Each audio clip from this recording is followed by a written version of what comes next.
Huwag kang tumigil magmahal sa Panginoon kahit sa point na lugmok ka na, kahit sa point na walang-wala ka na, kahit sa point na nasasaktan ka na sobra. Patuloy kang magtiwala sa ating Panginoon. Basahin mo nawa ang nasa Biblia sa buhay ni Job, kung saan siya'y mabuting alagad ng Panginoon na sinubok ng Panginoon. Tinanggal lahat ng biyaya na natamo niya, ngunit ano ang sabi ni Job? Magpapasalamat lang ba tayo sa Panginoon sa tuwing tayo ay nakakatanggap ng biyaya mula sa Kanya?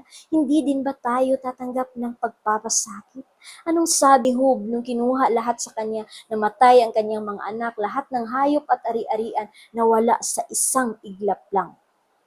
Ang sabi ni Job, Diyos ang nagbigay, Diyos din ang kukuha.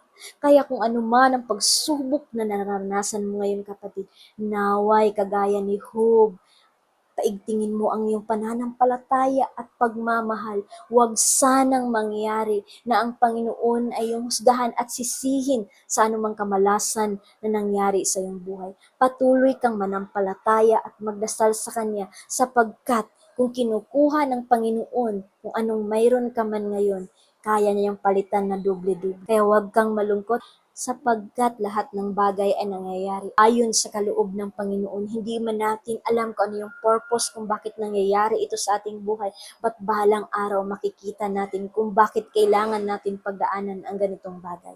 God bless you.